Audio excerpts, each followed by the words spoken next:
असा मऊसूत लसूणी पालक पराठा मुलांच्या डब्याला किंवा नाश्त्याला जर दिला तर त्यांच्या अजिबात लक्षात सुद्धा येणार नाही यामध्ये तुम्ही पालक घातलाय। नकळत का होईना पालकामधले पौष्टिक गुणधर्म त्यांच्या आपसूक पोटात जातील। तर आज आपण बघणार आहोत नाश्त्यासाठी झटपट होणारा मस्त खुसखुशीत मऊसूत असा छान चवीचा पालक लसूणी पराठा।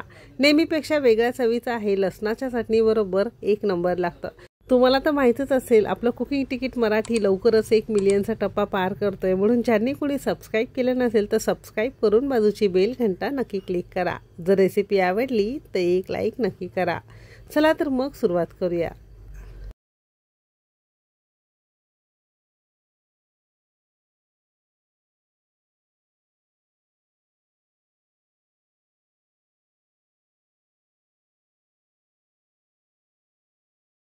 तर आजचा हा लसूणी पालक पराठा बनवण्यासाठी साधारणतः 15 ते 20 ताजी टवटवीत पालकाची पानं नळाखाली धुवून घेतली आहे। आता तसं कपाने मोजाल तर साधारणतः 2 कप आहे किंवा 1 मूठ भरून आपण इथे पालकाची पानं घेतली आहे। स्वच्छ धुतल्यानंतर मिक्सरच्या भांड्यामध्ये काढून घेतलेली आहे। तुम्हाला हवं असेल तर मोठं मिक्सरचं भांडं घेऊ शकता किंवा पालक थोडी मोठी मोठी चिरून घातली तरी सुद्धा चालू शकेल।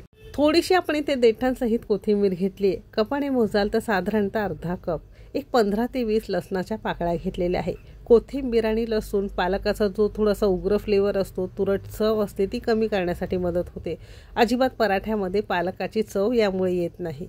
आता इथे आपण 2 हिरव्या मिरच्यांचे तुकडे घेतले। मिरची आवडीनुसार कमी अधिक करू शकता। 1 इंच आपण इथे आल्याचा तुकडा घेतलेला आहे। सोबतच 8-10 कढीपत्त्याची ताजी पानं घालणार आहोत।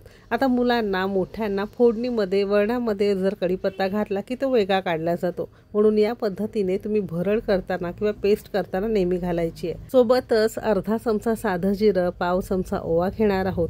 आता सुरुवातीला हे सगळे जिन्नस अशीच मिक्सरला सुरुवातीला फिरवून घेणार आहोत। नंतर थोडंसं बारीक झालं की गरजेपुरतं किंवा 1 पाव कप साधं पाणी घालून छान याची पेस्ट करून घेणार आहोत। असं केलं की काय होतं माहितीये का, लसूण असेल आलं असेल याचे अजिबात तुकडे राहत नाही, छान बारीक पेस्ट होते। तर तुम्ही इथे बघू शकता अशी ही चांगली पेस्ट आपण करून घेतली आहे। आता मिक्सरला थोडी पेस्ट लागलेली होती म्हणून साधारणतः 1 पाव कप पुन्हा साधं पाणी घालून याला सगळं लागलेलं आपण काढून घेणार आहोत, कारण अन्न अजिबात आपल्याला वाया घालवायचं नाही। तर साधारणतः इतकी पेस्ट करण्यासाठी आपण इथे अर्धा कप साधं पाणी थोडं थोडं वापरून ही पेस्ट करून घेतलेली आहे। सगळ्या जिन्नसांची अशी पेस्ट करून घेतली की पालक यामध्ये घातलाय की नाही हे मोठं कोडं मुलांच्या मनामध्ये येतं। अजिबात त्यांच्या लक्षात सुद्धा येत नाही की तुम्ही यामध्ये पालक वापरलेला आहे। पालकाऐवजी वेगवेगळ्या पालेभाज्या वापरून तुम्ही सेम पराठे तयार करू शकता। आता सेम कपने बरोबर 1.5 कप रोजच्या वापरातलं गव्हाचं पीठ घेतलेलं आहे। तुम्ही मल्टीग्रेन आटा वापरला तरी सुद्धा चालू शकेल। थोडेसे मऊसूत छान चवीचे होण्यासाठी 1 चमचा भरून आपण इथे डाळीचं पीठ घेतलंय। तुम्ही मूग डाळीचं, चणा डाळीचं जे कोणतं घरामध्ये उपलब्ध असेल, जे तुम्हाला चालत असेल ते तुम्हाला वापरायचं आहे। अर्धा चमचा किंवा चवीपुरतं मीठ घालायचं आहे। आणि जसं आपण रोज कणकेचा किंवा पोळी चपातीसाठी गोळा मळतो ना, खूप जास्त घट्ट नाही, खूप जास्त सैलसर नाही, तसा आपल्याला गोळा मळून घ्यायचा आहे। लक्षात ठेवायचं आहे हे पीठ मळत असताना अजिबात वेगळं यामध्ये पाण्याचा उपयोग करायचा नाही।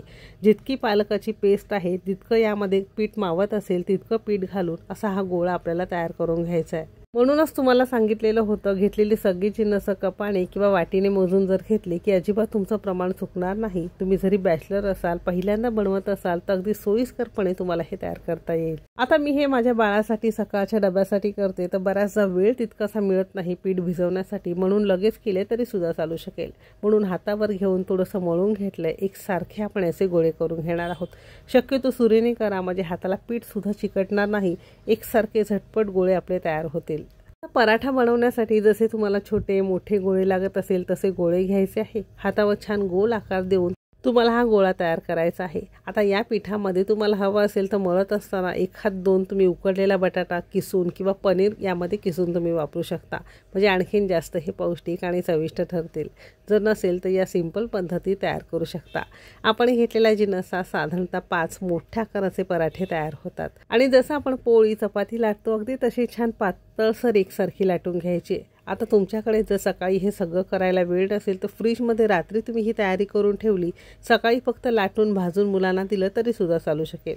आता सेम पिठाला थोडं घट्टसर मळून तुम्ही याच्या पुऱ्या सुद्धा तयार करू शकता। आणि पुऱ्या सुद्धा नुसताच खायला छान लागतात, लसणाच्या चटणी बरोबर छान लागतात, कोणत्याही प्रकारच्या भाजी बरोबर तुम्ही खाऊ शकता। तर असा हा एकसारखा छान पातळसर आपला हा पराठा लाटून झालेला आहे। दुसरीकडे तवा छान गरम झालेला आहे। तवा छान गरम झाला की हा पराठा आपण यामध्ये घालणार आहोत। आता मोठ्या आचेवर सुरुवातीला 1 मिनिटभर वरची बाजू सुकेपर्यंत आपण हा भाजून घेतलेला आहे। थोडी सुकली की बाजू उलटून घेणार आहोत आणि दुसऱ्या बाजूने सुद्धा छान खरपूस भाजून घेणार आहोत। म्हणजे दोन्ही बाजूने उलटपालट करत साधारणतः 3 ते 4 मिनिटं आपण भाजून घेणार आहोत। लक्षात असू द्या, संपूर्ण पराठा भाजल्याशिवाय याला तेल किंवा तूप लावायचं नाही। दोन्ही बाजूने खरपूस भाजलं की आवश्यकतेनुसार थोडंसं तेल किंवा तूप लावायचं आणि अगदी खरपूस रंग बदलेपर्यंत आपण भाजून घेणार आहोत। रंग बघू शकता किती सुंदर आलेला आहे। आता बऱ्याचदा काय होतं, मुलांना नुसती साधी पोळी भाजी तुम्ही देता तर मुलांना तितकीशी आवडत नाही। तर कोणत्याही भाजीबरोबर, बटाट्याच्या भाजीबरोबर, पनीर भाजीबरोबर तुम्ही ही मुलांना देऊ शकता, म्हणजे मुलांना थोडंसं वेगळं वाटेल। मुलांच्या डब्यासाठी, नाश्त्यासाठी जेही तुम्ही पराठे करताय थोडेसे पौष्टिक जर तुम्ही वेगळ्या व्हेरिएशनमध्ये केलं तर मुलांच्या लक्षात सुद्धा येणार नाही आणि मुलांच्या नकळत ते सगळे पौष्टिक पदार्थ त्यांच्या पोटात जातील। आपण मोरिंगा म्हणतो किंवा शेवगाची पानं म्हणतो ना, ती सुद्धा स्वच्छ धुवायची, याच पद्धतीने मिक्सरला बारीक करून घ्यायची, पिठामध्ये मळून तुम्ही त्याचे सुद्धा पराठे देऊ शकता। वयस्कर आजी आजोबा घरामध्ये असतील, मोठी माणसं असतील, लहान बाळं असतील, अगदी सगळ्या वयोगटाला मोरिंगा पराठा सुद्धा चालू शकेल। ते सुद्धा खूप जास्त पौष्टिक आहे। मागे मी माझ्या बाळासाठी मोरिंगा पराठा थोडंसं चीज आणि पराठा घालून तयार केलेला होता। तुम्हाला ती रेसिपी जर हवी असेल तर मला कमेंट करून नक्की सांगा, नक्की तुमच्यासोबत शेअर करेन।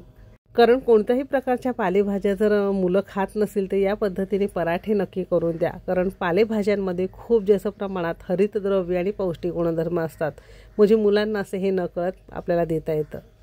सकाळी घाईगडबडीची वेळ असेल तर मगाशी सांगितल्याप्रमाणे रात्री जरी तुम्ही फ्रीज चांगलं घट्ट मळून करून ठेवलं तरी सकाळी थोडंसं मौसूत होतं, त्याचे पराठे मुलांना करून देऊ शकता। आणि आपल्या कुकिंग तिकीट मराठीच्या मसाल्यांना तुम्ही खूप छान प्रतिसाद देत आहात, खूप प्रेम देत आहात, तर त्यासाठी सगळ्यांचे मनापासून आभार। आजपर्यंत ना भरपूर आपण भेसळयुक्त किंवा केमिकलयुक्त पदार्थ खात आलेलो आहोत, म्हणून आमचा छोटासा प्रयत्न आहे तो तुमच्यापर्यंत जे काही मसाले किंवा पिठा आम्ही पोहोचवत असतो तर अगदी चांगल्या क्वालिटीचे जितके देता येतील तितके चांगला देण्याचा आमचा नेहमी प्रयत्न असतो। तर आपले मसाल्यांमध्ये अजिबात कोणत्याही प्रकारचं केमिकल, रंग, आर्टिफिशियल फ्लेवर असं काहीही वापरलेलं नाही। तरी सुद्धा तुम्हाला काही वाटत असेल तर जगातल्या कोणत्याही लॅबमध्ये आमच्या नकळत तुम्ही हे मसाले चेक करू शकता। अगदी ठामपणे आम्ही तुम्हाला सांगू इच्छितो। जर मसाले ऑर्डर करायचे असतील तर डिस्क्रिप्शनमध्ये व्हॉट्सअप नंबर आहे, आपली वेबसाईट सुद्धा आहे, शिवाय फ्लिपकार्टला सुद्धा आपले मसाले मिळतात।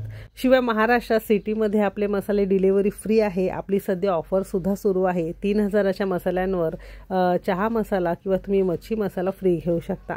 आता हे मसाले तुम्हाला ऑर्डर करायचे असतील तर नक्की करू शकता। तर इथे आपले साधारणतः 10-12 मिनिटात 5ही पराठे तयार झालेले आहे। म्हणजे आपण घेतलेल्या जिन्नसात मोठ्या आकाराचे 5 तयार होतात। तुम्ही अगदी छोटे छोटे करत असाल तर थोडे जास्त होतील। आता नुसतेच खायला सुद्धा अगदी छान लागतात। कोणत्याही प्रकारच्या चटण्यांबरोबर, गोड दही बरोबर असेल, कोणत्याही भाजी बरोबर असेल, कशा बरोबर सुद्धा तुम्ही खाऊ शकता। प्रवासाला नेण्यासाठी सुद्धा अगदी बेस्ट आहे। 2 दिवस अजिबात खराब होणार नाही। हे पालक पराठे पर्सनली सांगायचं झालं तर लसणाच्या चटणी बरोबर अमेझिंग लागतं। माझ्या बाळाला सुद्धा मी याच पद्धतीने डब्याला देते, त्याला सुद्धा खूप जास्त आवडतं। आणि महत्त्वाचं काय माहिती का, त्याला अजून सुद्धा माहिती नाही की यामध्ये आपण पालक वापरलेला आहे। तर हेच या रेसिपीचं गुपित आहे। तर रेसिपी नक्की करून बघा, कशी झाली कमेंट करून नक्की सांगा। तुमच्या प्रतिक्रिया माझ्या कमेंटद्वारे नक्की लिहा। चला तर मग भेटू एक मस्त आणि जबरदस्त रेसिपी सोबत। तोपर्यंत मस्त खा आणि स्वस्त रहा।